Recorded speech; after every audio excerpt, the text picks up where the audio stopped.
Hello friends, મારી મનપસંદ રસોઈમાં તમારું સ્વાગત છે। આજે આપણે બનાવીશું બાજરીના લોટના પુલ્લા। ચાલો તો આપણે બનાવવાનું શરૂ કરીએ। ચાલો મારા કિચનમાં।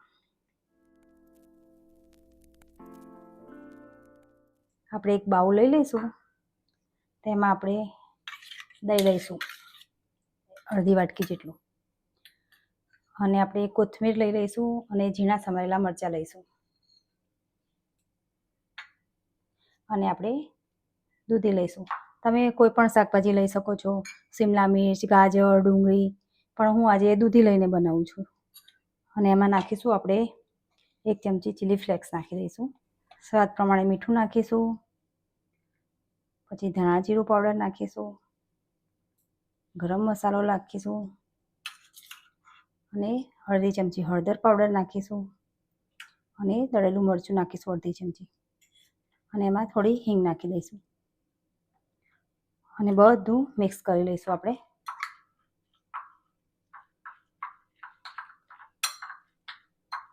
અને મિક્સ થઈ જાય એટલે આપણે એમાં બાજરીનો લોટ નાખીશું 1 વાટકી જેટલો, અને 1 વાટકી જેટલો ચણાનો લોટ નાખીશું, અને બધું ફરીથી આપણે મિક્સ કરી લઈશું। મિક્સ થઈ ગયું છે આપણું આ। હવે આપણે થોડું થોડું પાણી નાખી અને પાતળું ખીરું બનાવી લઈશું।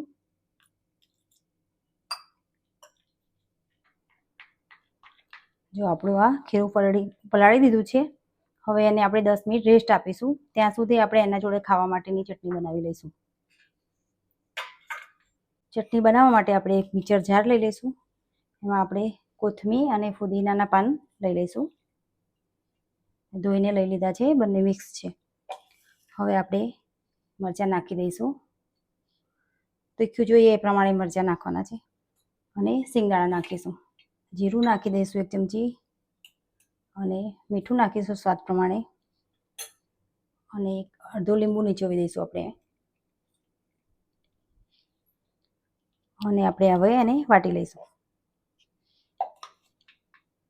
જો આપણી ચટણી બનીને તૈયાર થઈ ગઈ છે, હવે કાઢી લઈશું આપણે। જો 10 મિનિટ થઈ ગઈ છે અને આપણું બેટર પલળી ગયું છે। હવે એને આપણે હલાવી લઈશું, અને થોડું આપણે પાતળું કરી લઈશું, જેથી આપણા જે પુલ્લા હોય એ સરસ બને। એમાં થોડા તલ નાખી દઈશું, અને 1 ચપટી આપણે જેટલો ખાવાના સોડા નાખીશું।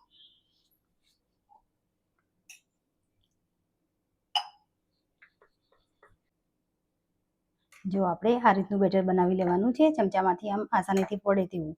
તો ચાલો હવે આપણે એક કઢાઈ લઈને આપણે પુલ્લા ઉતારવાનું ચાલુ કરીએ। આપણે કઢાઈ લઈશું અને એમાં કઢાઈ તેલવાળી કરી દઈશું, અને આપણે જે બેટર બનાવ્યું છે એમાંથી આપણે પુલ્લા પાથરી દઈશું। તમને જાડા પાતળા જેવા જોઈએ એવા તમે બનાવી શકો છો પુલ્લા। હવે એને આપણે મીડિયમ ગેસ ઉપર છોડવા દઈશું। હવે એને આપણે કવર કરી લઈશું 1 મિનિટ માટે। આપણે 1 મિનિટ જેવું થઈ ગયું છે, અને જો સરસ આપણો પુલ્લો આમ ચડી પણ ગયો છે। હવે આપણે એમાં તેલ નાખી લઈશું, અને એને ઉલટાવી લઈશું। આવી રીતે બંને બાજુ ગોલ્ડન કલરનો થાય ત્યાં સુધી આપણે ચડવી લઈશું। જો આપણો પુલ્લો સરસ શેકાઈ ગયો છે, હવે આપણે એને નીચે ઉતારી લઈશું, અને આવા એક પછી એક પુલ્લા બનાવી લઈશું આપણે। આ તમને નાસ્તામાં કે સવારના નાસ્તામાં કે સાંજના ડિનરમાં ખાવાની મજા પડે છે। જો આપણો સરસ બની ગયો છે, હવે એને આપણે સર્વ લઈ લઈશું। જો આપણા બાજરીના લોટના ચીલા બનીને તૈયાર થઈ ગયા છે, તો તમે પણ ઘરે બનાવો અને ટ્રાય કરો। ડિનરમાં કે સવારના નાસ્તામાં ખૂબ સરસ લાગે છે। એને આપણે ગ્રીન ચટણી અને દહીં સાથે સર્વ કર્યા છે। તમે ટામેટા કેચઅપ સાથે પણ ખાઈ શકો છો। અને જો તમને મારી આ રેસીપી ગમી હોય તો મારી ચેનલને લાઇક, શેર અને સબસ્ક્રાઈબ કરવાનું ભૂલશો નહીં।